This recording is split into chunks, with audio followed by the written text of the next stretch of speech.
तो किताब सामने खुली हो और हमारा ध्यान कहीं और हो, लेकिन ध्यान से मन लगाकर पढ़ने का मतलब है कि तुम जितनी देर किताबों के सामने बैठे हो, तुमने उतनी देर में कुछ ना कुछ याद किया है, कुछ ना कुछ रिवाइज किया है, कुछ ना कुछ उसका आउटपुट निकला है। सच में अगर कुछ करना चाहते हो ना लाइफ में, तो ये जो किताब सामने रखकर खुली आंखों से खुद को और बाकी सबको धोखा दे रहे हो, इसको छोड़ना पड़ेगा। सबसे पहले तुम खुद का स्टडी सिटिंग टाइम ऐसा रखो जिसमें जितनी देर पढ़ाई करो उतनी देर सिर्फ पढ़ाई ही करो।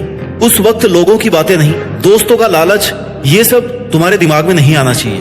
अगर तुम अपने टारगेट को लेकर डिटरमाइंड रहोगे, तब ही तुम्हारे गोल्स पूरे हो सकते हैं। तुम डिटरमाइंड रहोगे, उसके बाद तुम्हें कोई कुछ भी कहे कि तुम कुछ नहीं कर सकते, तो उसकी बात बिल्कुल मत सुनो, चाहे वो तुम्हारा कितना ही खास क्यों ना हो। क्योंकि अगर तुमने खुद ठान लिया है ना कि तुम्हें ये करना है, तो फिर कोई माई का लाल तुम्हें वो अचीव करने से नहीं रोक सकता, बशर्ते तुम्हारी मेहनत होनी चाहिए। किसी की भी नेगेटिव बातों पर ध्यान मत दो। तुम्हारा काम है लगातार पढ़ाई करना, अपने गोल्स के लिए, अपने करियर के लिए, अपने फ्यूचर के लिए, बस उसके लिए मेहनत करते रहो। जिस दिन मन हारने लगे ना, उस दिन अपने आप से पूछना कि तुमने स्टार्ट क्यों किया था। अगर तुम्हारा कोई सपना है ना, तो उसे पूरा करने के लिए अपनी पूरी जी जान लगा दो।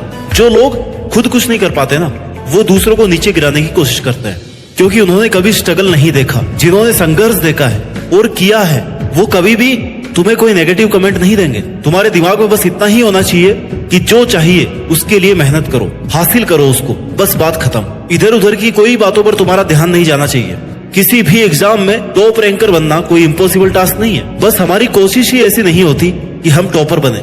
इसलिए लगातार बिना रुके थके, अपने टारगेट को बिना भूले अगर मेहनत करनी है, खुद का एक रूटीन सेट करना पड़ेगा, खुद को एक टाइम टेबल में बांधना पड़ेगा, खुद को डिसिप्लिन रखना पड़ेगा। उसमें सबसे पहला काम है, तुम जहां पढ़ रहे हो वो जगह पढ़ाई के लिए सूटेबल हो।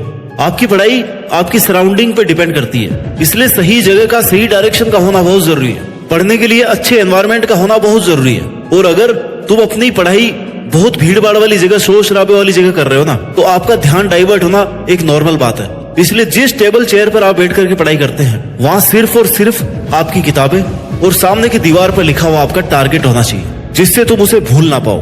क्योंकि हमारा माइंड हमें बहुत जल्दी कंफर्ट जोन में डाल देता है। वो तुम्हें ये भी कहेगा कि भाई सो के पढ़ ले, बेड पे चल के पढ़ ले, कंबल ओढ़ के पढ़ ले, लेकिन तुम्हें अपने आप को इस चीज के लिए प्रिपेयर करना है कि अगर मैं इस जगह से हट के दूसरी जगह बैठ करके पढ़ूंगा ना, तो मैं सिर्फ किताब खोल के बैठा रहूंगा, टाइम वेस्ट करूंगा। खुद को हार्ड वर्क के लिए प्रिपेयर करो। खुद को जब थोड़ा बहुत कष्ट मिलेगा ना, तो ही पढ़ाई हो पाएगी। आराम में तो आराम ही आराम है बस। दूसरी बात, अब आप पढ़ाई करते हो तो बैठ गए हो, नेक्स्ट जो बात है ना, वो ये है कि तुम्हारे पास पूरे दिन का, पूरे महीने का, पूरे साल का टारगेट होना चाहिए, उसका एक शेड्यूल होना चाहिए। तुम्हारे पास टाइम टेबल होना चाहिए कि तुम्हें कितने दिन में क्या कवर करना है। जब तक तुम्हारे पास टाइम टेबल नहीं होगा, तब तक तुम्हारे माइंड को पता नहीं पड़ेगा कि वो यहाँ टेबल चेयर पे क्यों बैठा हुआ है। इसलिए एक सही एनवायरनमेंट के बाद एक अच्छा और सही टाइम टेबल होना बहुत जरूरी है। टाइम टेबल ऐसा ना हो कि वो आपको स्ट्रेस में डाल दे। टाइम टेबल ऐसा हो कि आपकी बॉडी, आपका माइंड आराम से उसे कवर कर सके। बोझ मत डालना अपने माइंड पर, क्योंकि बोझ से, स्ट्रेस से चीजें फट जाती है, दब जाती है, तो वो आउटपुट नहीं आ पाता जो आपकी असली पावर है। इसलिए इजी वे में अपना टाइम टेबल बनाकर खुद को छोटे छोटे टारगेट्स